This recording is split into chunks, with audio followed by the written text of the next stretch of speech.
저 집사님 그 죄악된 세상을 한 번만 쳐주시겠습니까? 죄악된 세상을.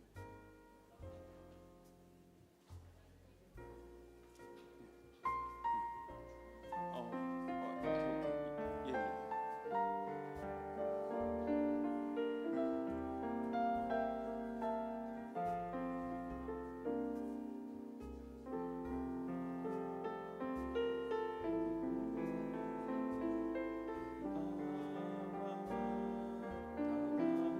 한번 다 불러주세요.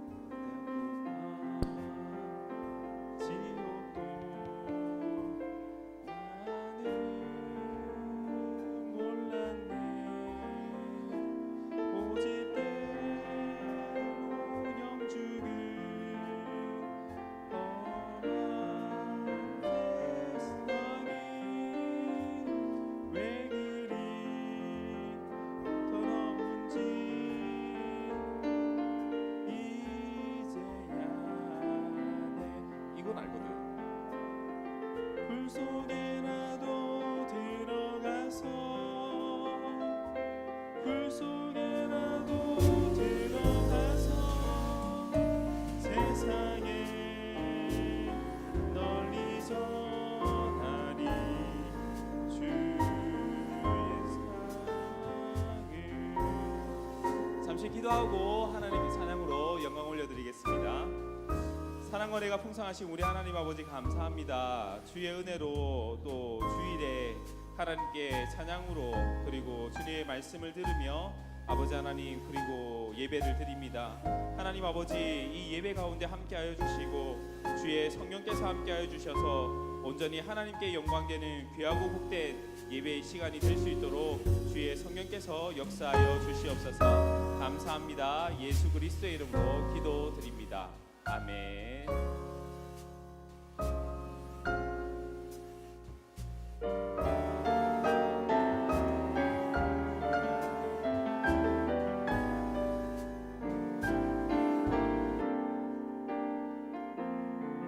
나의 모습, 나의 모습, 나의 소유, 주님 앞에 모두 드립니다. 모든 아픔, 모든 기쁨, 내 모든 눈물 받아 주소서. 어제 일과 내일 일도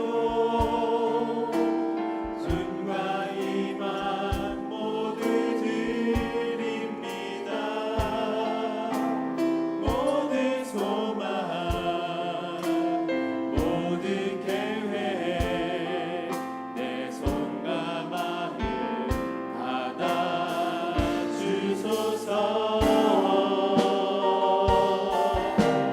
나의 생명을 드리니 주 영광 위하여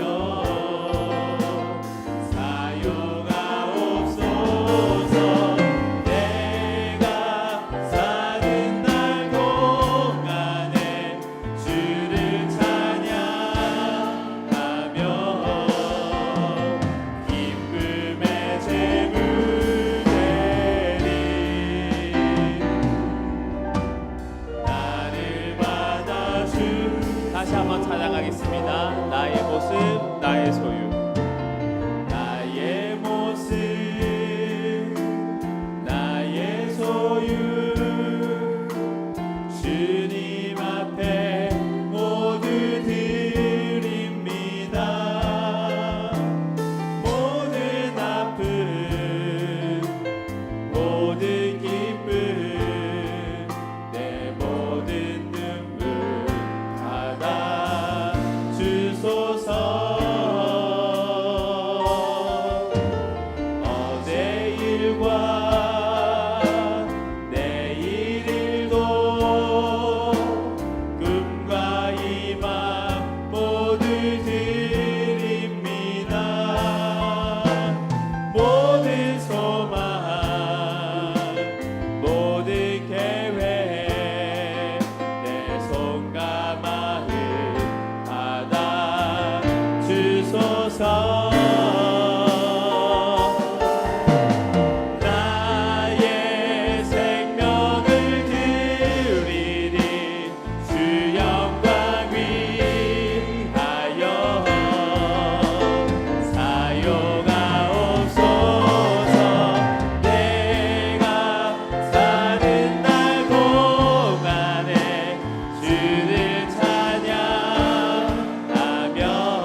보내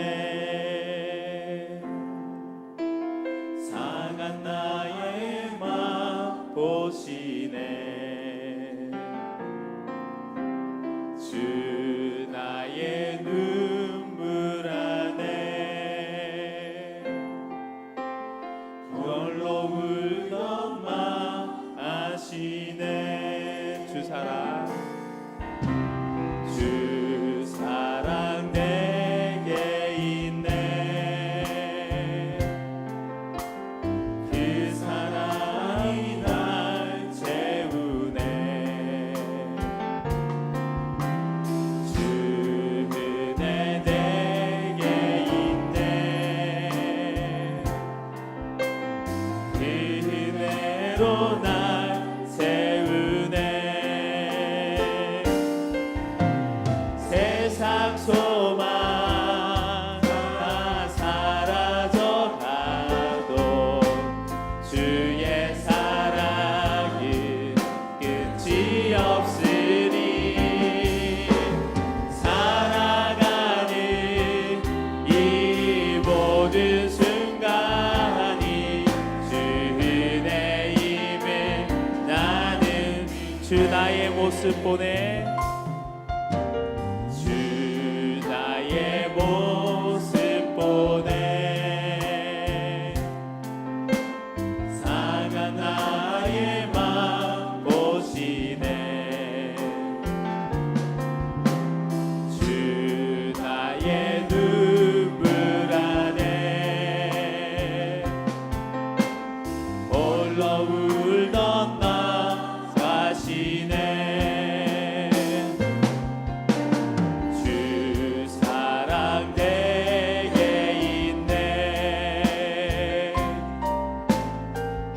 사랑이 날 세우네 주 은혜 내게 있네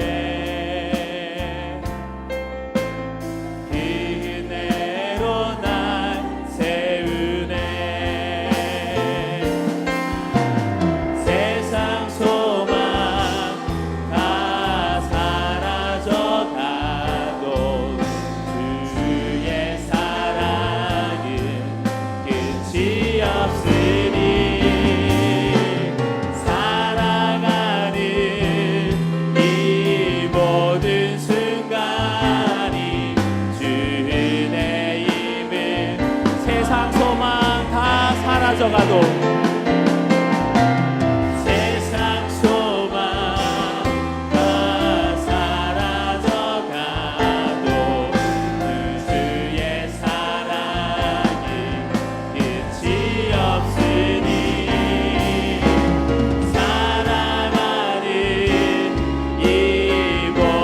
순간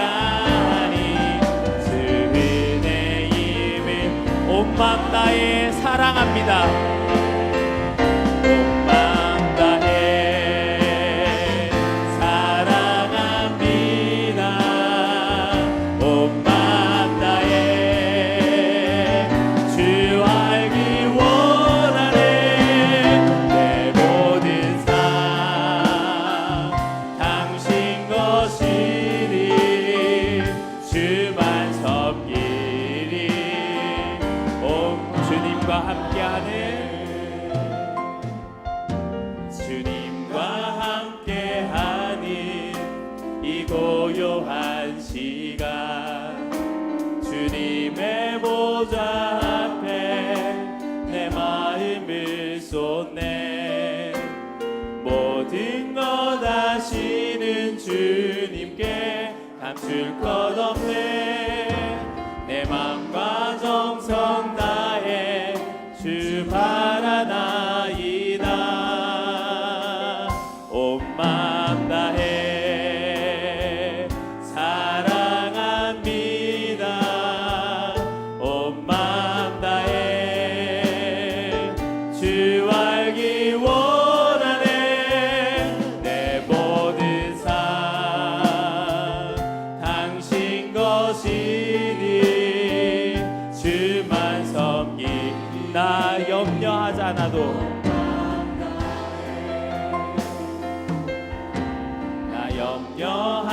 염려하잖아도 내 쓸 것 아시니.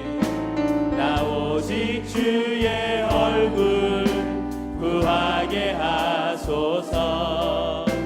다 이해할 수 없을 때라도 감사하며 날마다 순종하며 주 따르오리다.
것이니 주만 섬기리 온 마음 다해. 하나님께 영광의 박수 올려드리겠습니다.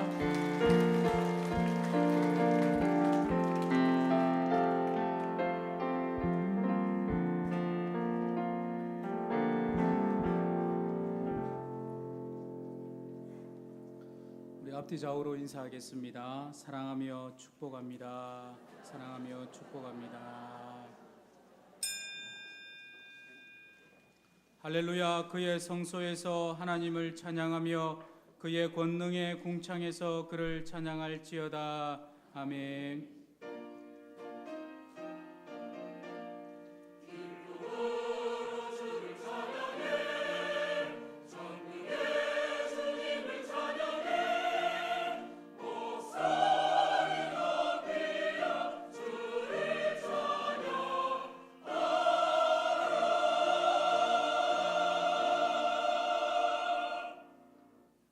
전능하사 천지를 만드신 하나님 아버지를 내가 믿사오며 그 외아들 우리 주 예수 그리스도를 믿사오니 이는 성령으로 잉태하사 동정녀 마리아에게 나시고 본디오 빌라도에게 고난을 받으사 십자가에 못 박혀 죽으시고 장사한 지 사흘 만에 죽은 자 가운데서 다시 살아나시며 하늘에 오르사 전능하신 하나님 우편에 앉아 계시다가 저리로서 산자와 죽은 자를 심판하러 오시리라.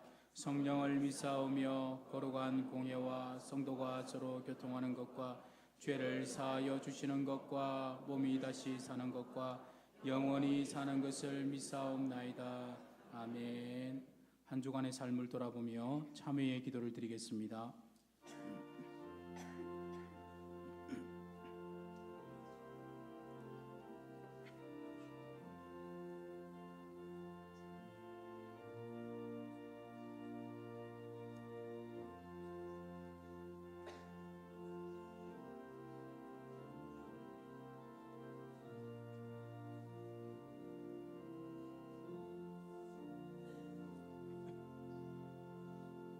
사죄의 선언입니다.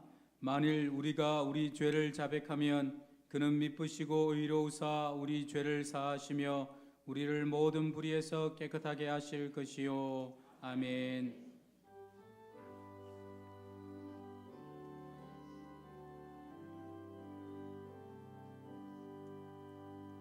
모든 영광을 하나님께, 모든 영광을 하나님께, 온 마음과 뜻 다해 주 사모합니다.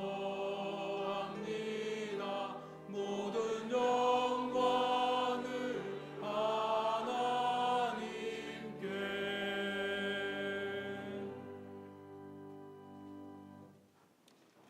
제 일은 너는 나 외에는 다른 신들을 내게 두지 말라.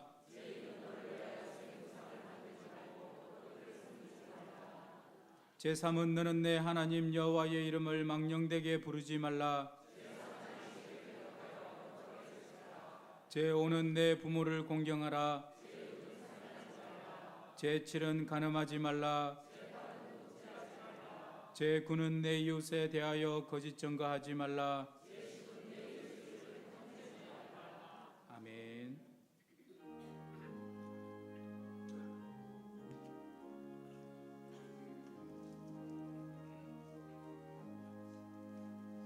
어두운 밤 마음에 잠겨 역사의 어둠 짙었을 때 계명성 동쪽에 밝아 이 나라 여명이 왔다. 고요한 아침에 나라 빛 속에 새롭다. 이 빛 삶 속에 얽혀 이 땅에 생명 담러간다. 옥토에 뿌리는 기뻐 하늘로 줄기가지 솟을 때 가지 복만을 해요. 그 열매 만민이 산다. 고요한 아침에 나라 일꾼을 부른다. 하늘 씨앗이 되어 역사의 생명을 이어가리. 맑은 샘줄기 용솟아 거칠은 땅에 흘러 적실 때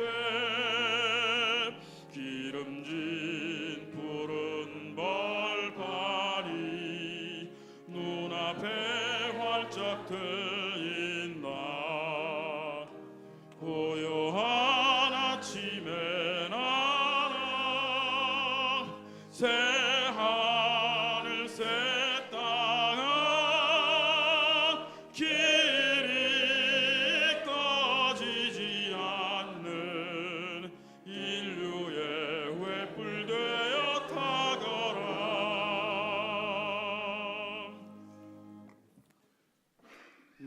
평안히 되시고 우리들의 생사화복을 주관 인도하시는 거룩하고 자비로우신 살아계신 하나님 아버지, 크신 은혜와 사랑을 진심으로 감사를 드립니다. 지난 한 주간도 부족하고 연약하고 보잘것없는 저희들을 동서남북에서 불꽃 같은 눈동자로 지켜줬다가 오늘도 복되고 거룩한 주일 주님 전전으로 불러주셔서 하나님 앞에 영광과 찬송과 경배를 드리게 하심을 진심으로 감사를 드립니다. 지난 한 주간도 하나님의 크신 사랑을 받고 살았건만 하나님을 영원하게 하지 못하고 하나님 말씀대로 살지 못하고 주님 앞에 사랑 앞에 눈으로 행함으로 이제 너무나 많은 걸 이 시간에 고백하고 회개합니다. 하나님 아버지, 이 시간에 다 용서해 주시고 불쌍히 여겨 주시옵소서. 그 많고 많은 사람 중에 저희들 하나님 자로 택하시고 구원의 백성 삼아주시고 참으로 감사드립니다. 그렇지만 천국은 아무나 들락날락하는 것이 아닙니다. 회개하지 않고 성령 받지 않고 겸손하지 않고 아버지 어린아이 같으면 천국에 들어올 자가 없다고 했습니다. 나더러 주여 주여 한다고 다 천국일 것이 아니라 다만 하늘에 계신 하나님 뜻 안에서 행하는 자라만 천국에 들어가게 됐으니 우리 모두가 영원하신 저 천국 나라만 바라보며 살 수 있는 큰 믿음을 허락해 주시옵소서. 고마우신 하나님 아버지, 우리 교인의 의미가 5가지가 있습니다.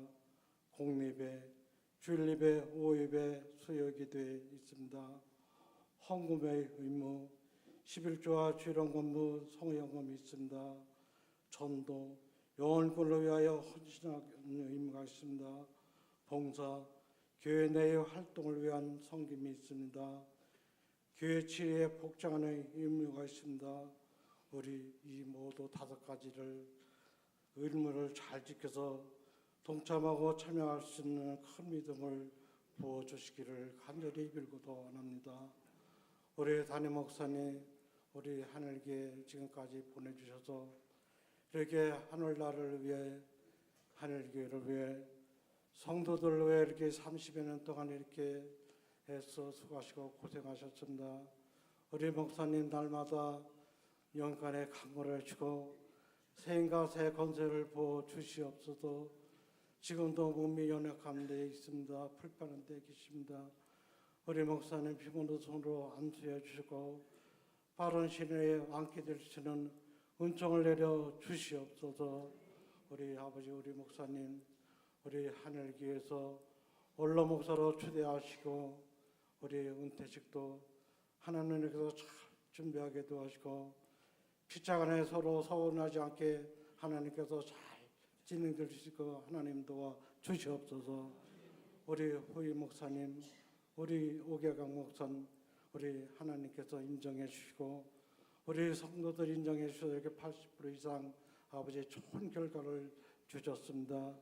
우리 오계강 목사님 이렇게 목회 사역하는데 우리 하나님께서 날마다 좋은 길을 열어주고 책임지셔서 우리 하나님과 제의 부흥이 될 줄 믿습니다. 이 시간도 하나님의 말씀을 전하실 우리 목사님 더욱더 능력 있는 말씀, 살아움지는 말씀, 권세의 말씀이 되게 도와주고 저희들은 마음으로 활짝 여시고 은혜의 시간 되어주고 감화가 감동받는 큰 은혜의 시간이 되게 도와주시옵소서. 우리 또 부목사님, 강수아님, 전사사님 있으나 날마다 은혜를 붙잡아 주셔서 우리 각 부서와 교회를 담당할 텐데 또 어려움을 당하지 않게 도와주고 우리 하늘교회가 영업소 작년까지 날마다 부흥성장을 주고 지경을 열평하며 튼튼히 교회가 되게 도와주고 주님을 기쁘시는 복된 교회가 되게 도와주시옵소서. 주일마다 이렇게 새가족들 많이 보내주심을 감사를 드립니다. 우리 새가족들 아버지 말씀으로 은혜 받게 도와주고 정착하게 도와주시옵소서. 오늘도 하나님 아버지 우리 할렐루야 찬양들 하나님께서 축복해 주시고 우리 지휘자, 반주자 모든 대원들에게 아름다운 아버지 성대를 주시고 노고를 하나님께서 주관인도해 주시고 하나님께 영광이 되는 찬양이 되게 도와주시고 저희들은 그네의 시간이 될 줄 믿습니다. 이 시간은 첫 시간이니 모든 영광 하나님 받아주셨고 살아계신 주 예수님으로 감사하며 간절히 기도하옵나이다. 아멘.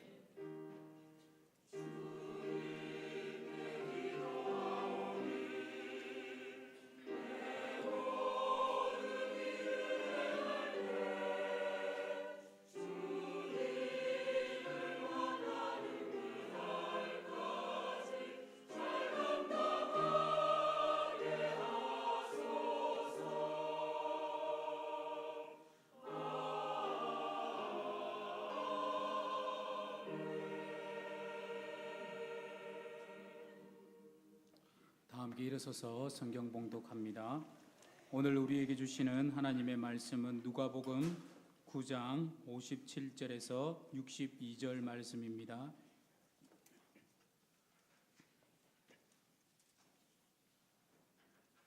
길 가실 때에 어떤 사람이 여짜오되 어디로 가시든지 나는 따르리이다.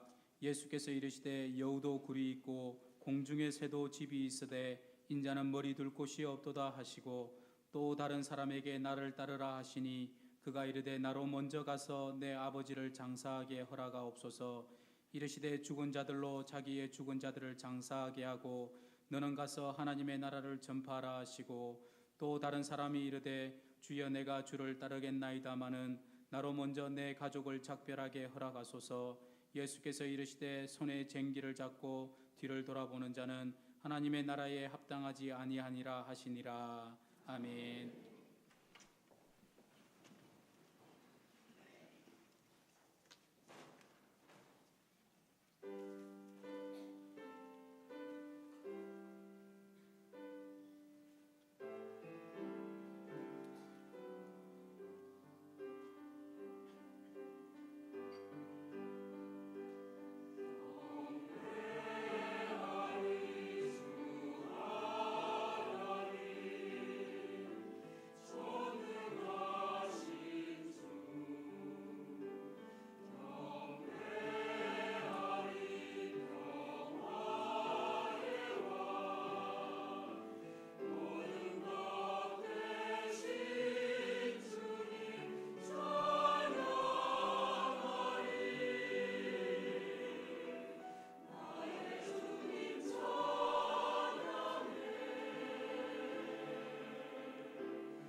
아멘, 아멘.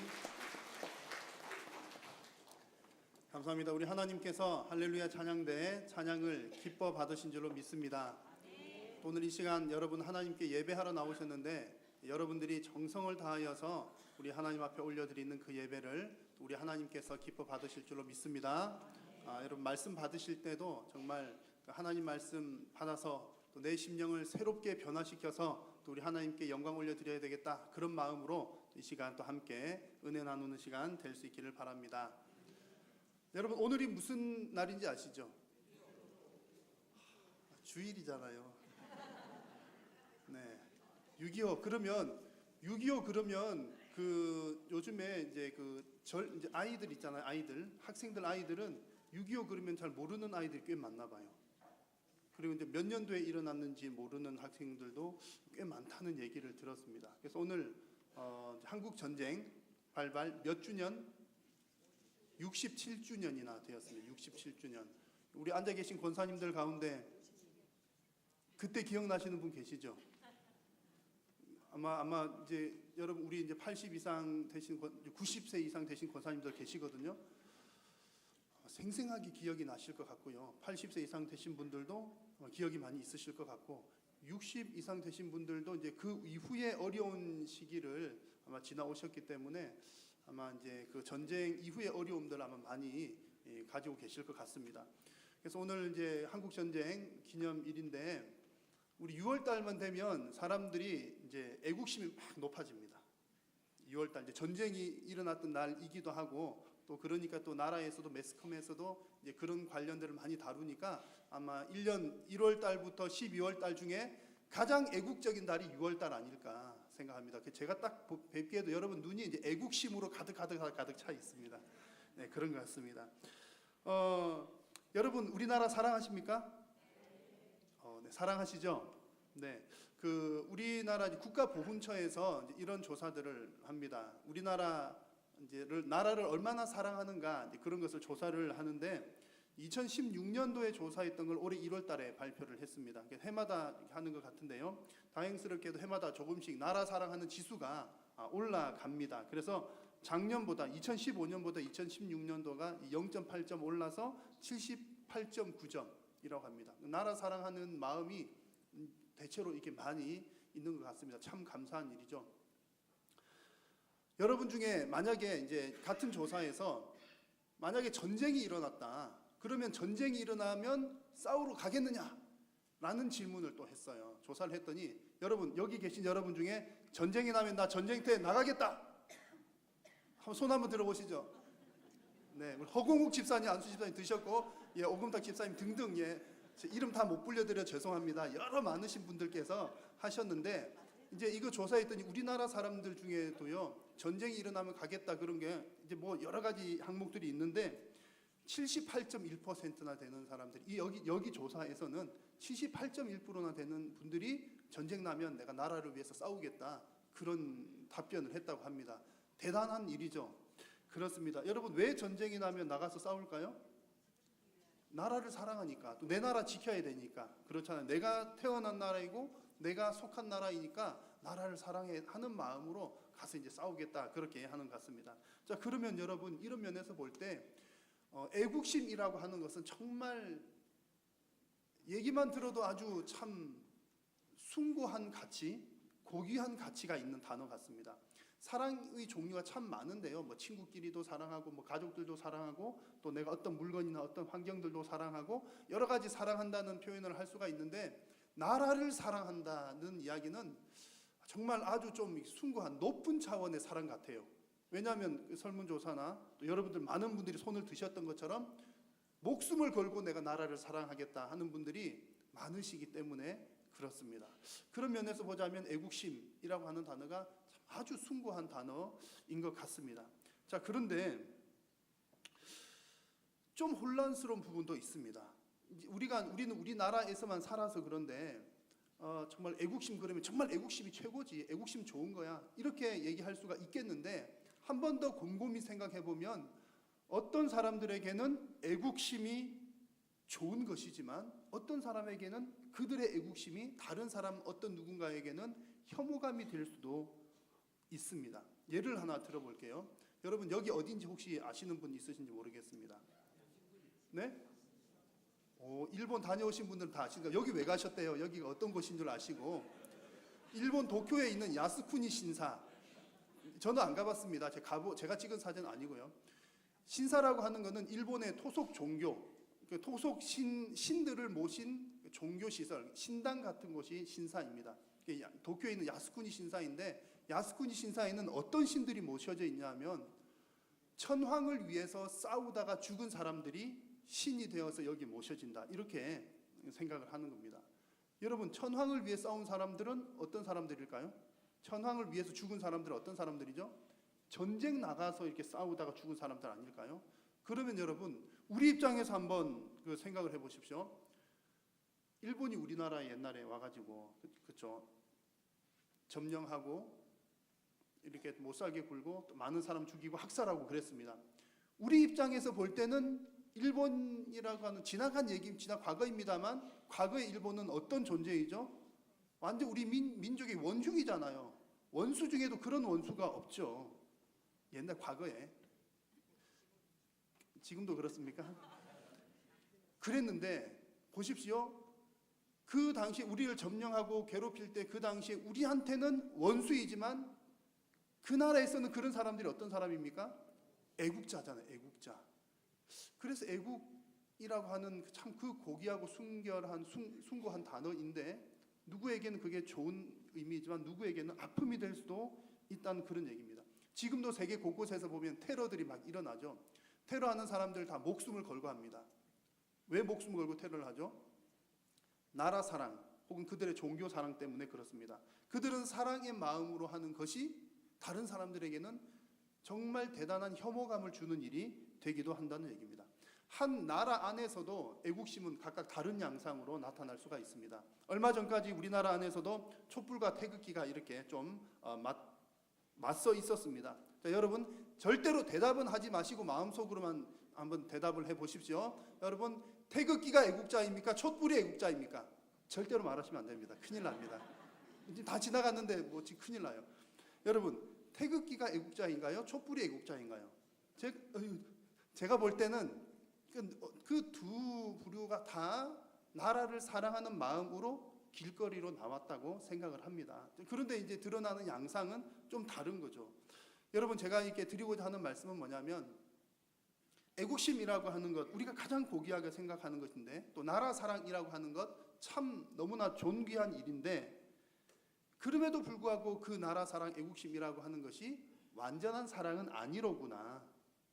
그렇잖아요. 내가 생각할 때 우리나라 최고지만 다른 나라 생각할 사람들이 우리를 볼 때는 더 힘들게 하는 일이 될 수도 있구나. 그래서 애국심, 나라 사랑도 부분적인 사랑일 수밖에 없구나 하는 그런 얘기입니다. 이 땅에서는 완전한 애국심이 없다는 얘기죠. 만약에 완전한 애국심이 생기려면 어떤 일이 일어나면 될까요? 온 지구가 한 나라가 되면 되겠죠. 한 나라가 되고 또 나라 사랑하는 기준이 똑같아지면 문제없이 애국심은 최고의 사랑이야 이런 말을 할 수도 있겠습니다. 그런데 현실적으로 그게 가능할까요? 좀 불가능해 보이죠. 불가능해 보입니다. 그런데 여러분 이 사실 아십니까? 그 불가능해 보이는 한 나라를 사랑하는 한 나라를 이루는 일, 그 불가능해 보이는 일이지만 저와 여러분들이 지금도 그 일을 위해서 전진하고 있다는 사실 여러분 알고 계십니까? 여러분들은 지금 하나의 나라를 위해서 애쓰고 계신 분들이십니다. 어떤 하나의 나라입니까? 하나님의 나라입니다. 여러분 저와 여러분들은 하나님의 나라 그 한 나라를 이루기 위해서 지금도 열심히 기도하고 전도하고 봉사하고 섬기는 일로 감당하고 있는 것이죠. 예수님께서 재림하실 때까지는 이 세상에는 영적으로 두 종류의 나라가 계속해서 존재할 겁니다. 하나는 하나님의 나라이고 또 하나는 세상의 나라입니다. 하나님의 나라라고 하는 것은 하나님의 통치 아래 있는 사람들을 의미합니다. 물론 모든 것이 다 하나님의 통치 아래 있지만 하나님의 통치를 거부하는 사람들도 있어요. 그들도 어쩔 수 없이 크게는 하나님의 통치 아래 있지만 그러나 하나님의 통치를 거부하는 사람, 그 영향력 아래 있지 않기를 원하는 사람들은 세상 나라 사람들이고 하나님의 통치 아래 거하는 사람들을 우리는 하나님의 나라 백성이라고 말합니다. 그래서 하나님의 통치를 받는 사람, 하나님의 나라 사람들을 다른 말로 하면 우리는 예수님의 제자들이다 이렇게 표현하기도 합니다. 저와 여러분들은 하나님 나라 백성인 줄로 믿습니다. 저와 여러분들은 먼저 예수님의 제자가 된 사람들입니다. 믿으십니까? 그러면 우리가 해야 할 일이 있습니다. 하나님께서 우리 모두에게 동일하게 주신 사명이 있어요. 그건 뭐냐면 먼저 예수님의 제자가 된 저와 여러분들이 그렇지 않는 사람들을 하나님 나라로, 하나님의 통치 영역으로 이끌어오는 것, 예수님의 제자가 되게 하는 것, 그래서 한 나라를 이루게 하는 것이 우리에게 주어진 사명인 줄로 믿습니다. 그래서 그것이 온 세상을 하나의 나라, 하나님의 나라로 만드는 일입니다. 그래서 우리가 가져야 할 진정한 애국심은 우리가 우리나라 사랑한다, 6월달이니까 전쟁을 생각하면서 우리 한국 더 사랑해야지, 너무나 좋은 사랑입니다만 여러분 이것은 완전한 사랑은 아닙니다. 우리의 육신의 나라를 사랑하는 생각을 가지시면서 여러분들이 궁극적으로 가지셔야 할 마음은 영적인 나라, 영원한 나라, 하나님의 나라를 정말 사랑해야 하는구나, 여러분 그런 결단을 하시는 여러분들이 다 되시기를 주님의 이름으로 축원합니다. 그래서 오늘 함께 나눌 말씀은 예수님과 또 예수님의 제자가 되려고 하는 사람들이 이렇게 대화하는 내용입니다. 예수님의 제자가 된다는 것은 내 삶을 전적으로 예수님께 맡기는 것을 의미하죠. 그래서 하나님의 통치 아래 거하는 것을 말합니다. 그러므로 예수님의 제자가 된다는 것은 하나님의 나라를 사랑한다, 사랑하는 일이 되는 것의 가장 중요한 핵심적인 부분이 되는 것이죠. 그래서 오늘 이제 예수님과 그들의 대화를 통해서 하나님 나라 사랑의 중요한 원리들을 몇 가지 살펴보는 시간이 될 수 있기를 바랍니다. 지금 예수님께서는 사람들과 함께 예루살렘으로 가시는 중입니다. 예루살렘으로 가시는 중에 이제 대화가 오고 가는 내용인데요. 그 사람들 중에 어떤 사람이 성경의 표현이 그렇습니다. 57절에 어떤 사람이 예수님께 말을 건넵니다. 이 어떤 사람이 누구인지는 정확하게는 모르지만 마태복음에서는 어떤 서기관이라고 표현이 되어 있습니다. 자, 그 서기관이 말하기를 예수님께 어디로 가든지 나는 따르겠습니다, 이렇게 말을 건넵니다. 길을 가다가 뜬금없이 예수님에게 예수님, 저는 예수님 따르겠습니다. 약간 뜬금없어 보이기도 합니다만 그게 그냥 지금 생각해가지고 반짝 생각해서 금방 하는 얘기 같지는 않습니다. 이 서기관은, 어떤 서기관은 오랫동안 예수님을 지켜봐 온 거죠. 그리고 이제 성경도 너무나 잘 압니다. 그러니까 그래, 이 예수라고 하는 이 사람이 정말 우리 유대인들이 그렇게 기다렸던 하나님의 나라를 이루시는 분이 확실하구나 라고 하는 나름대로의 결단이 섰기 때문에 예수님에게 제가 예수님 따르겠습니다, 이렇게 표현을 한 것입니다. 정말 훌륭한 결단이죠. 참 잘한 결단입니다. 그런데 이 결단에 대한 예수님의 대답은 좀 어색합니다. 이 사람이 제가 예수님 따를게요 그러면 여러분들이 예수님 같으면 어떻게 대답하셨겠습니까? 그래, 잘 생각해서 바로 그거야. 자, 이제부터 나와 함께 열심히 하나님 나라 일을 해보자고, 이런 얘기를 할 것 같은데 예수님께서는 어떤 대답을 하셨냐면 58절 같이 한번 읽겠습니다. 예수께서 이르시되 여우도 굴이 있고 공중의 새도 인자는 머리 둘 곳이 없도다 하시고. 아멘. 좀 엉뚱한 대답 같죠. 예수님 따르겠습니다 그러면 그래 가자 그러면 될 것 같은데 여우 이야기, 굴 이야기, 그런 얘기 하십니다. 그런데 예수님께서 이렇게 말씀하신 데는 분명히 어떤 의도가 있습니다. 예수님께서 이렇게 말씀하신 것은 한편으로는 대답을 하신 것이지만 또 다른 면에서 보자면 다른 질문을 하신 겁니다. 그 사람의 이야기에 대해서 예수님께서 그래, 너가 그런 말을 하는구나. 그런데 있잖아, 내 삶은 잠깐도 머리 붙일 곳이 없는 정말 기약 없는 삶이야. 오늘 밤에 어디서 자야 될지, 또 내일 밤에 어디서 자야 될지, 정말 나그네같이 피곤하고 힘든 삶인데 그래도 너가 나를 따라오려고 하니? 라는 예수님의 질문이 이 속에 들어있는 겁니다. 여우나 하찮은 새나 그런 하찮은 동물들도 밤이 되면 저녁이 되면 들어갈 보금자리가 있는데 예수님은 없다는 얘기죠. 정말 피곤하고 힘든 삶입니다. 하나님 나라의 복음을 전하러 다니신다는 것이 이토록 힘들고 피곤하고 어려운 일이라는 얘기죠. 그런데도 너가 나를 따라오겠느냐라고 예수님께서 물으시는 것이고, 또 한편으로는 네가 나를 따라오려면 나를 따르는 삶이 그런 삶인 줄이나 알고 나를 따라와야 한다라고 말씀을 하시는 겁니다. 자, 여러분, 우리가 어떤 대상을 사랑한다는 것은 그냥 어떤 단순한 감정의 문제만은 아니죠. 물론 사랑이라고 하는 것이 우리 마음에서 일어나는 감정이기도 하지만, 그러나 그 사랑, 정말 사랑이라고 하는 것은 감정을 넘어서 어떤 대가를 치르는 일이 됩니다. 사랑한다라고 하면 반드시 어떤 지불해야 할 대가가 있다는 얘기죠. 주일학교 때 많이 불렀던 찬양 중에 이런 찬양이 있습니다. 사랑은 참으로 버리는 것, 버리는 것. 사랑은 참으로 버리는 것, 더 가지지 않는 것. 그리고 2절에는 사랑은 참으로 베푸는 것, 베푸는 것. 3절에는 사랑은 참으로 섬기는 것, 섬기는 것.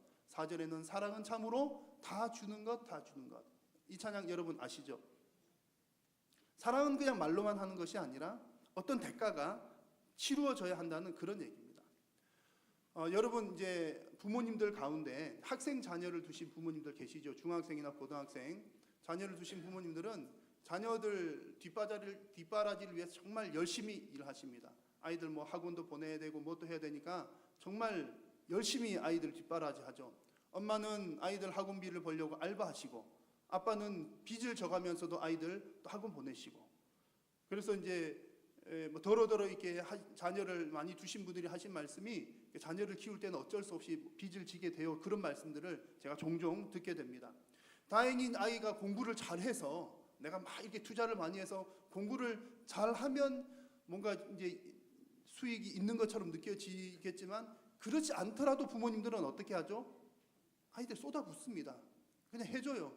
왜 그렇게 하죠? 가능성이 없는 게 분명한데, 나도 공부 못했잖아요. 나도 공부 못했는데 애들이 잘할 리가 있을 수도 있지만, 어쨌든 딱 봐도 안 될 그런 아이가, 제가 알고 있는 아이가 있거든요. 딱 봐도 이제 공부 쪽은 아닐 수가 있는 아이들이 있습니다.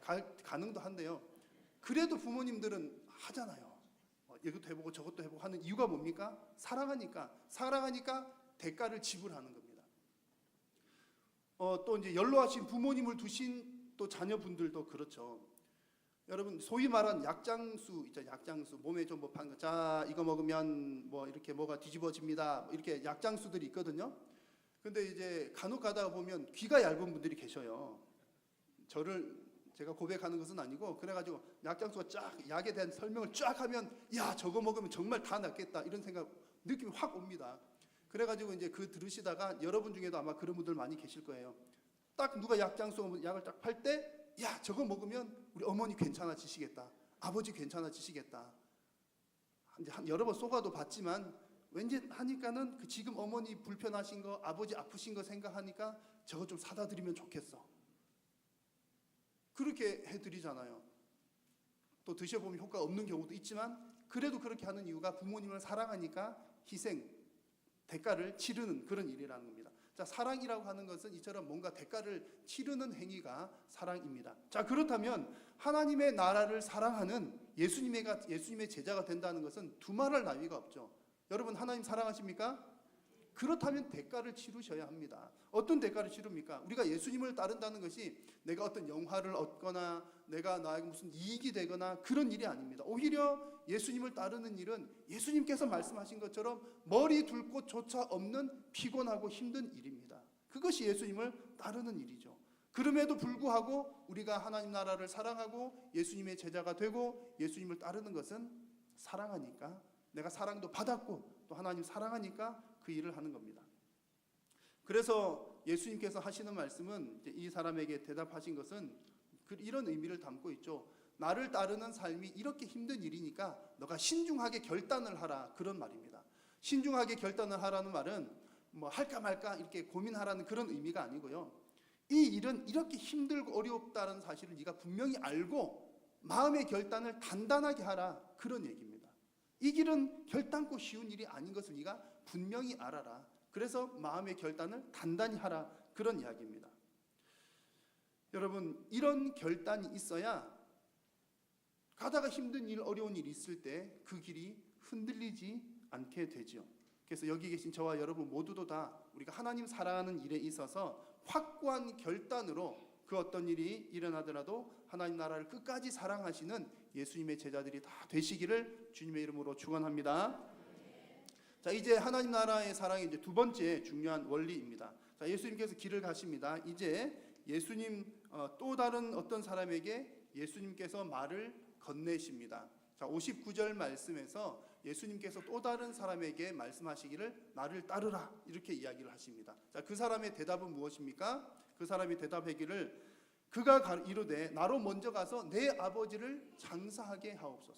아버지 장사를 좀 장례식 좀 하고 오겠습니다. 그런 얘기입니다. 예, 제가 예수님 따를게요. 따르기는 따르겠지만 그런데 지금 아버지 장례식 중이거든요. 장례식 치르고 와서 따라가겠습니다. 그렇게 대답을 합니다. 이 말에 대한 예수님의 대답은 무엇입니까? 한번 같이 읽겠습니다. 이르시되 죽은 자들로 자기의 죽은 자들을 장사하게 하고 너는 가서 하나님의 나라를 전파하라 하시고. 아멘. 이해가 되십니까? 안 되십니까? 저는 잘 안 되더라고요. 여러분 이해가 잘 되십니까? 안 되십니까? 이해가 안 되는 게 몇 가지가 있어요. 일단 먼저 이해 안 되는 건 뭐냐면 지금 예수님과 사람들이 같이 길을 가는 중이거든요. 예루살렘으로 가는 중인데 그 사람이 하는 말이 무슨 말입니까? 아버지 장례식 좀 치르고 올게요. 아니, 장례 중인데 어떻게 상복 입고 앉아 있어야지 왜 나왔을까? 그거 하나가 이해가 조금 안 되고요. 예수님의 대답도 좀 이해가 안 됩니다. 죽은 자들로 자기의 죽은 자들을 장사하게 하라. 뭐 죽은 사람들이 어떻게 장사를 지내? 그것도 좀 이해가 안 됩니다. 사실 이제 이 구절은 아주 해석하기가 어려운 난해 구절입니다. 그리고 만약 여러분들이 이제 이런 구절로 다른 어떤 목사님의 설교를 들으셨다면 조금 다르게 해석하는 분들, 소위 말하는 영해하시는 분들도 있을 수 있습니다. 그런데 이 유대인들의 장례 문화를 이해를 하면 그래도 비교적 좀 정확하게 이해가 됩니다. 여러분 아시죠? 우리나라 무덤은 흙을 파서 땅을 파서 하잖아요. 근데 유대인들의 무덤은 동굴 바위를 파서 만드는 무덤입니다. 그리고 유대인들의 무덤은 가족 무덤입니다. 한 사람 들어가는 게 아니고 가족들이 다 들어갑니다. 보시는 이 사진의 1991년에 발굴된 건데요. 그 감람산에 있는 히브리 대학에서 전망대 공사를 하려고 땅을 파다가 발굴이 된, 그러니까 예수님 당시의 대표적인 유대인들의 바위 무덤 그리고 가족 무덤의 형태입니다. 그리고 이 유대인들은 사람이 죽으면 그 즉시로 장례를 치릅니다. 구약의 법이 그렇습니다. 즉시로 장례를 치르게 되고 만약에 이제 뭐 밤늦게 사람이 죽었다 그러면 장례 치르기가 어려우니까 그런 경우에는 이제 그 다음 날 하지만 그래도 어쨌든 두 밤은 넘기지 않는 것이 유대인들의 장례 방식입니다. 신약 성경에서 여러분 아나니아와 삽비라 이야기하시잖아요. 아나니아와 삽비라가 죽었을 때 죽은 그 즉시로 데리고 가서 장례를 치렀다 그런 표현이 있습니다. 유대인들의 방식이 그렇다는 거죠. 그러면 장례가 하루 안에 끝나나요? 근데 이제 이게 다 끝은 아닙니다. 또 남아 있는 것이 있는데 뭐냐면 돌무덤에 이제 시체를 넣어놓잖아요. 그럼 점점 이제 썩습니다. 썩을 때 1년 정도가 지나게 되면 이제 살이 다 썩고 이제 뼈만 남게 되는데 1년 정도가 지난 후에 이제 그 뼈들을 모아서 이제 이런 석고람에 넣어서 또 이제 그곳에 보관을 한다고 합니다. 그제서야 이제 장례가 다 끝이 나는 거죠. 이렇게 보면 유대인들의 장례는 한 1년 정도 되는 것 같습니다. 그래서 이런 배경을 잘 이해를 하면 예수님과 그 사람 대화가 좀 이해가 되죠. 지금 길을 가는 중인데 그 하루 만에 치르는 장례는 끝이 났지만 아직 석고람에 넣는 그 1년 지나기까지가 좀 시간이 남아 있다는 얘기입니다. 그러니까 그 시간까지 지나고 나서 제가 예수님 따를게요. 그런 얘기를 지금 한 겁니다. 그리고 예수님께서 하신 말씀 죽은 자들로 죽은 자들을 장사하게 하라. 이 말도 이제 그것이 가족 무덤인 것을 생각하면 조금은 이해가 됩니다. 죽은 자들이라고 하는 것은 이미 죽어서 그 묻혀 있는 그 사람들, 가족들이겠죠. 가족들입니다. 그 사람들이 너 아버지가 죽어서 묻히면 그 사람들이 그 사람들을 돌보게 하라. 그 죽은 사람들이 그들을 돌보게 냅둬라. 중요한 것은 그 다음 나오는 얘기죠. 너는 뭐 하라? 하나님 나라의 일을 하라. 그런 얘기입니다. 예수님께서 이렇게 말씀하신 데는 이제 이 유대인들의 생각 중에 좀 더 깊은 하나 의미가 있는데요. 그 유대인의 랍비 문헌에 의하면 유대 사람들은 어떻게 생각을 했냐면 어떤 생각을 가지고 있었냐면 사람이 죽잖아요. 그럼 살이 썩으면서 뼈에서 떨어지잖아요. 살이 썩어서 뼈에서 떨어지는 것을 죄가 떨어진다 이런 생각을 가지고 있었던 겁니다. 그러니까 1년 지난 후에 이제 완전하게 뼈만 남았던 거는 죽은 그분의 죄가 완전히 다 떨어졌구나. 그래서 그 뼈를 다시 모아서 확인하고 이제 석고람에 넣는 것이 이제 중요한, 그들에게 있어서는 중요한 의미가 있는 그런 어떤 예식이었던 겁니다. 근데 이게 성경적으로 근거가 있습니까? 없습니까? 상관없어요. 예수님께서는 이들의 문화를 잘 아시니까 그 사람한테 요구를 하는 겁니다. 그러니까 너가 무조건 뭐 집안을 다 버려두고 나를 따라와. 장례 다 필요 없어. 그렇게 말한 것이 아니라 너는 이미 부모에게 효도할 만큼 다 했다. 너는 네가 해야 될 장례는 다 치루었으니 이제 불필요한 중요하지 않은 이제 죽은 자에 관한 그 일들, 뒤에 남은 그 일들은 내버려 두고 너는 이제 죽은 자들의 일이 아닌 산 자들의 생명을 위한 그 생명 운동에 동참하라. 이렇게 지금 이야기를 하고 있는 겁니다. 덜 중요한 그런 일을 위해서 시간을 보내지 말고 정말 생명 운동에 중요한 일에 우선순위를 두라. 이런 의미로 예수님께서 말씀을 하신 거죠. 그래서 예수님의 이 말을 보면 죽은 자들로 자기들의 죽은 자들을 장사하게 하라. 이 말이 예수님께서 뭐 이상하게 하신 말씀이 아니라 잘못 이해하면 예수님 왜 그렇게 인정머리가 없으셔? 장례도 못 치르게 하시나? 그런 얘기가 아니라는 것 아시겠죠? 오히려 예수님의 이런 말씀은 우리 인생에 있어서 정말 우리 인생을 어떻게 가장 값지게 살아야 할 것을 우리에게 잘 보여주는 말씀이 됩니다. 여러분 살아가시면서 하실 일이 얼마나 많으십니까? 그런데 여러분들의 인생 시간들은 한정이 되어 있으시잖아요. 시간은 한정은 되어 있는데 내가 해야 할 일도 많고 하고 싶은 일들도 많습니다. 여러분 어떤 일을 먼저 하시겠습니까? 만약 우리가 죽은 자들의 일, 말하자면 덜 중요한 일, 불필요한 일, 안 해도 되는 일, 그런 일들에 우리의 시간을 많이 쏟아버린다면 정작 중요한 일, 꼭 해야 할 일에 대한 시간은 부족하거나 그 일을 하지 못하게 되는 일들이 생긴다는 얘기입니다. 여러분, 여러분의 인생에 있어서 가장 소중한 일은 무엇입니까? 여러분, 저와 여러분들에게 있어서 동일하게 가장 중요한 일이 있습니다. 그것은 우리가 다 하나님 나라의 백성이 되었으니 이제는 우리가 그 하나님 나라를 사랑하고 정말 그 생명 운동을 하는 그 일에 우리가 우선순위를 두는 것이 우리가 가장 값지게 살아가는 우리의 삶인 줄로 믿습니다. 여러분, 그래서 예수님께서 이 제자가 되고자 하는 이 사람에게 자기의 죽은 자들을 장례 치르게 하라. 이 말을 여러분 꼭 기억하십시오. 생명의 일에, 그러니까 죽은 자들의 일이 아닌 생명의 일에 최우선 순위를 두고 살아가시는 하나님 나라를 사랑하는 여러분 다 되시기를 주님의 이름으로 축원합니다. 이제 세 번째입니다. 예수님께서 길을 가시는 동안 이제 하나님 나라에 대한 이야기를 계속 하시는데 계속 이제 그 얘기가 이 사람 저 사람과 이렇게 나누어지는 겁니다. 이번에는 어떤 사람이 또 예수님에게 먼저 말을 건넵니다. 자, 어떻게 말을 건네냐면 또 다른 사람이 이르되 주여 내가 주를 따르겠나이다마는 나로 먼저 가서 내 가족들과 작별 인사를 하게 해 주십시오. 이렇게 요구를 합니다. 참 고마운 사람이죠. 예수님을 따르겠다고 하니까 얼마나 고마운 사람입니까? 그런데 조건이 하나 붙었습니다. 가족들과 작별 인사를 할 시간만 좀 허락해 주세요. 무리한 요구인가요? 당연한 요구인가요? 당연한 요구잖아요. 가족들하고 이제 뭐 몇 년이 될지도 모르는데 몇 년 동안 떠나가 있어야 될지 모르는데 가족들하고 인사하고 오는 것은 정말 당연한 일입니다. 자, 그런데 예수님께서 대답하신 것은 아주 의미심장한 대답을 하십니다. 같이 한번 읽어볼까요? 시작. 예수께서 이르시되 손에 쟁기를 잡고 뒤를 돌아보는 자는 하나님의 나라에 합당하지 아니하니라 하시니라. 아멘입니까? 좀 섭섭하진 않으십니까? 아니 가족들하고 인사 좀 하려고 하는데 자, 여러분 예수님은 한없이 부드러운 분이시면서도 또 다른 한편으로는 정말 대단히 칼 같은 분이십니다. 맺고 끊는 것이 아주 분명하시다는 얘기죠. 이 62절 말씀을 한마디로 말하자면 이런 표현입니다. 너가 하나님의 나라의 일을 하려고 일단 시작했다면 오직 한 길이다. 앞만 바라보라. 그런 얘기를 하고 계시는 겁니다. 물론 예수님께서 가족이 중요하지 않다는 말씀하신 것은 아니라는 것 아시죠? 하나님은 누구보다도 가족을 중요하게 여기십니다. 왜냐하면 가족이라고 하는 것은 누가 만들어 주셨습니까? 하나님께서 만드신 작품이거든요. 가족을 너무나 중요하게 생각하시는데 자, 이렇게 그럼에도 불구하고 이런 말씀을 하시는 것은 중요한 의도가 있다는 얘기죠. 그 의도라고 하는 것은 하나님 나라를 위한 어떤 그 결단을 견고하게 하라. 정말 견고하게 해야 된다. 자칫 잘못하면 이것도 저것도 되지 않는다. 앞만 바라봐야 된다. 그것을 강조해서 하시는 겁니다. 그러면서 이제 예를 든 것이 이제 쟁기질하는 예를 드시잖아요. 여러분 농사를 지으신 분들은 아마 이 구절 보시면서 이해가 아주 잘 되셨을 것 같습니다.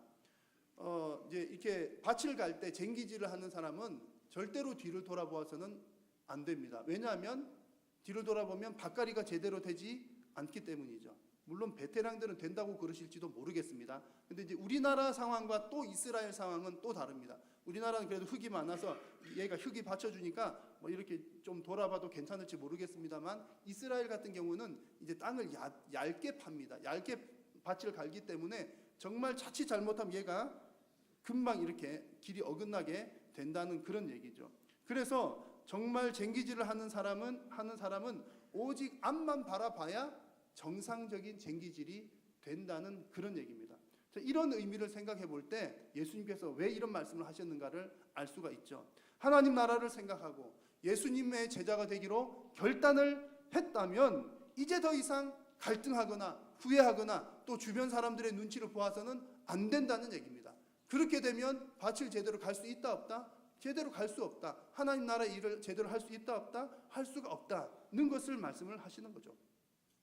예수님께서 이런 말씀하신 건 다 이유가 있잖아요. 여러분도 다 아시지 않습니까? 뭔가 내가 결단했어요. 뭔가 하려고 그래요. 그러면 반드시 그 결단을 방해하는 요소들이 생겨납니다. 없던 것들이 더 많이 생겨나요. 예수님도 그것을 너무나 잘 아셨기 때문에 제자가 되려고 하는 사람에게 어떻게 보면 좀 매정해 보일 만큼 앞만 바라보고 가자 이렇게 말씀하고 계신 겁니다. 예를 한번 들어볼게요.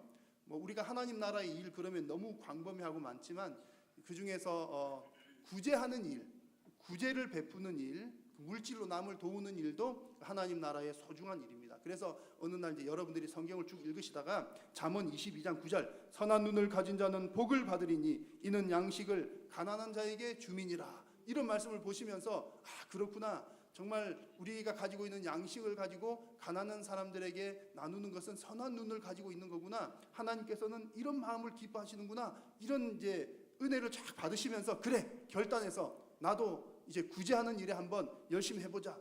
그런 마음을 딱 먹습니다. 때마침 도움이 필요한 사람이 있는 거예요. 또 때마침 나한테 도울 수 있는 돈이 있는 거예요. 잘됐다. 하나님께서 이때를 위해서 이 돈을 예비해 두셨구나. 딱 은혜가 충만해가지고 딱 하려고 하는데 눈을 딱 드는 순간 고개를 샥 돌리는데 저쪽에서 뭐가 내 눈에 확 들어오냐면 전기밥솥이 눈에 들어오는 겁니다. 그 전기밥솥은 몇 년 된 전기밥솥일까요? 12년 된 전기밥솥이 눈에 확 들어오는 겁니다. 어제까지 잘 썼고 오늘까지 잘 썼는데 지금 갑자기 그 12년 된 밥솥이 내일이면 밥을 못 해낼 것 같아요.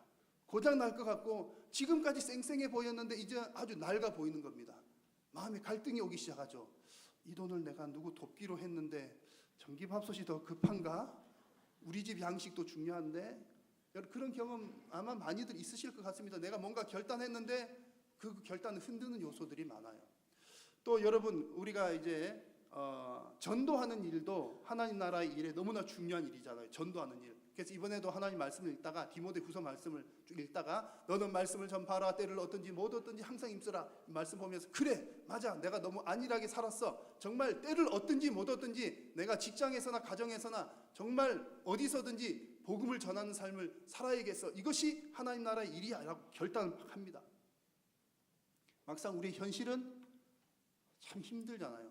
그래서 이제 직장 생활 하시는 분인데 직장에 갔습니다. 막상 직장에 가가지고 때를 얻든지 못 얻든지 복음을 전파하려고 했는데 직장에 가보니까 때를 얻든지 못 얻든지 너무나 바쁩니다. 때가 없어요. 너무나 바빠가지고. 그래가지고 퇴근하고 집에 돌아옵니다. 집에서라도 해야지. 가정에 돌아왔더니 때를 얻든지 못 얻든지 가족들의 눈치가 보입니다. 애들은 이거 해달라 저거 해달라 아내도 이거 해달라 저거 해달라 쓰레기 비우라 치우라 뭐 하라. 때를 얻든지 못 얻든지 가족도 눈치가 보여요. 이제 애들이 다 자랐습니다. 애들이 이제 얼마만큼 커가지고 이제 애들 이제 신경 안 써도 돼요. 그때쯤 되면 이제 아내랑도 좀 거리가 좀 멀어져가지고 아내 따로 나 따로 괜찮은 때가 왔어요. 그래가 이제는 이제 때를 얻든지 못 얻든지 이제 복음을 위해서 일을 해야 되나 싶은 그 때가 되면 때를 얻든지 못 얻든지 이제는 피곤해요. 나이가 들어가지고 그래가지고 때를 얻든지 못 얻든지 이제는 운동을 해야 될 것 같아요. 내가 살려면 여러분 이러고 저러고 하다 보면 때들을 다 놓치게 된다는 거죠. 우리의 삶의 모습들이 그렇잖아요. 하나 이게 정말 이게 중요한 일이 확실한데 뭐 복음 전하는 일 정말 해야 되는 일인데 이것저것 방해하거나 해야 될 다른 일들이 너무 많다는 얘기입니다. 그러니까 예수님께서 하신 말씀이 그런 거죠. 정말 너가 하나님 나라를 사랑하고 내 제자가 되기를 원하고 그 일을 하려고 한다면 정말 쟁기를 든 사람이 뒤를 돌아보지 않고 오직 앞만 보면서 밭을 갈아야 제대로 밭이 갈리는 것처럼 너가 하나님 나라의 일을 하려고 한다면 정말 단단하게 결단하라. 오직 한 길만 가라. 이렇게 예수님께서 말씀하고 계신 것입니다. 여러분, 하나님 나라를 사랑하십니까? 하나님을 사랑하십니까? 하나님 나라를 사모하십니까? 예수님의 제자 되기를 원하십니까? 그러시다면 일단 그 길로 들어서시면 여러분 오직 한 길이라고 하는 사실을 잊지 마시기를 바랍니다. 그래서 여러분 결단하신 대로 오직 전진하는 삶을 사셔서 그렇게 해야 열매가 맺을 똥말똥하잖아요. 이것저것 다 돌아보면 어떤 열매를 맺기가 쉽겠습니까? 그래서 주님 앞에 서는 그날에 하나님 앞에 잘했다. 내가 너에게 맡겨준 달란트, 내가 너에게 맡겨준 그 사명 잘 감당하고 왔구나 라고 칭찬받는 여러분 다 되시기를 축원합니다. 이제 6월 마지막 주죠. 해마다 우리 6월 되면 우리 애국심들이 막 일어나는데, 나라 사랑하는 마음 많이 일어나는데, 우리 믿음의 사람은 영적인 나라, 우리 하나님 나라 사랑하는 일에 더 열심을 내어야 할 줄로 믿습니다. 그래서 오늘 말씀 주신 말씀처럼 여러분 하나님 나라 사랑하는 것을 정말 확고하게 결단하시기를 바랍니다. 그리고 다른 어떤 것보다 하나님 나라 사랑하고 예수님의 제자 되는 일을 가장 우선순위를 두고 행하시기를 바랍니다. 그리고 일단 그 길을 들어서시면 다른 여러분 방해 요소들 여러분 잘 이겨내시고 끝까지 전진하셔서 주님 앞에 서는 그날에 승리하시는 여러분 다 되시기를 축복합니다. 기도하겠습니다. 살아계신 우리 하나님 참 고맙고 감사합니다. 연약하고 부족한 저희들을 하나님 나라 백성으로 삼아 주시고 또한 하나님 나라를 사랑하게 하시고 예수님의 제자가 되게 하시니 감사합니다. 하나님 아버지, 우리가 하나님 나라 정말 더 잘 사랑할 수 있도록 우리를 도우시고 끝까지 이 일을 잘 감당하여서 주님 앞에 서는 그날에 잘했다 칭찬받는 모든 성도님들 되게 하여 주옵소서. 예수님의 이름으로 기도드립니다. 아멘. 네, 교회 소식 전해드리겠습니다. 다음 주일은 맥주 감사 주일로 지키겠습니다. 그리고 다음 주일 오후 예배 시간에는 이제 7월 달에는 여름 성경학교 수련회가 있습니다. 그래서 영화부에서 초등 2부까지의 교사 헌신 예배로 오후 예배 진행을 하겠습니다. 그리고 다음 주 오후 예배는 고려신학대학원 실천신학 교수님으로 재직하셨던 현유광 교수님께서 오셔서 은혜의 말씀을 전해 주시겠습니다. 주보를 보시면 우리 수련회 일정이 나와 있습니다. 그리고 현수막에 이제 주제나 여러 가지 좀 더 자세하게 기록이 될 텐데요. 여러분 그 일정 보시면서 우리의 믿음의 세대가 끊이지 않도록, 만약에 우리 자녀 세대에서 믿음이 끊겨지게 된다면 그 하나님께서 우리들에게 책임을 물으실 겁니다. 그래서 우리 다음 세대에 하나님 말씀이 잘 전수될 수 있도록 많이 기도해 주시기를 부탁드립니다. 오늘 점심 식사는 허이숙 권사님, 최선권 집사님 가정에서 대접을 하시겠습니다. 나머지 광고들은 주보를 참고해 주시면 되겠습니다. 찬송하겠습니다.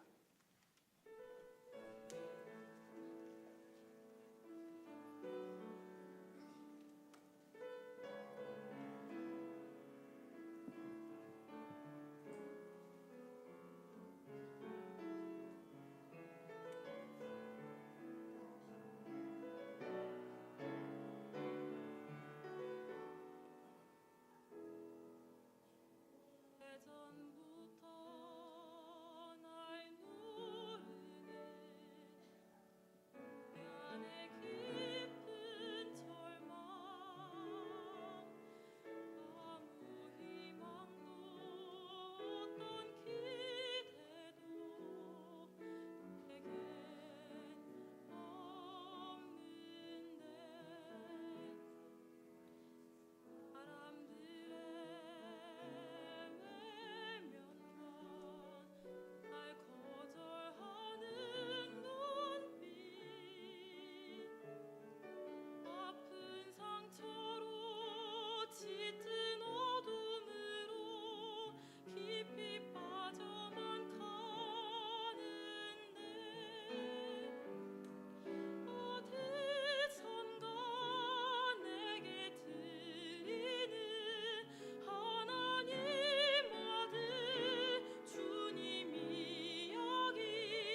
예, 오늘 크게 축하할 일이 있습니다. 오선의 근찰님 김지연 성도님의 아들 김리후 어린이 오늘 우리 교회 출석 처음 했습니다.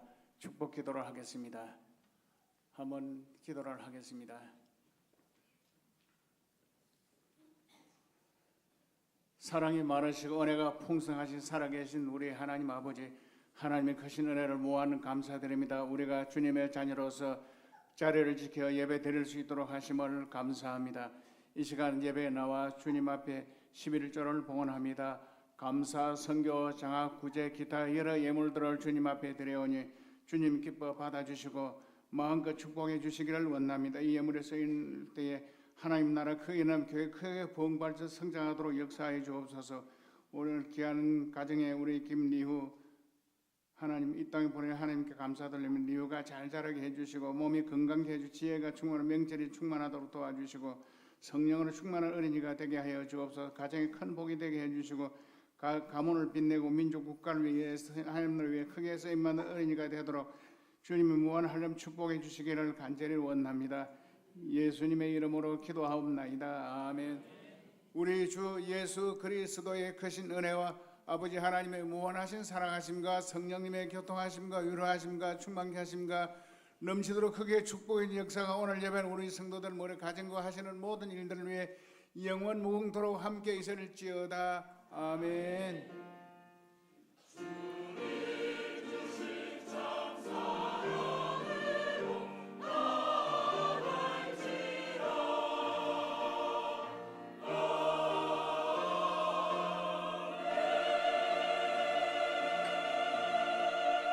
우리 귀한 김리우가 축복 많이 받도록 박수를 한번 크게 치겠습니다.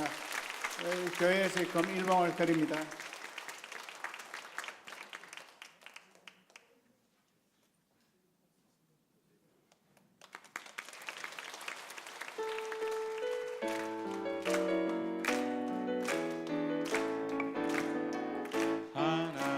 하나님의 독생자 예수 날 위하여 오시었네.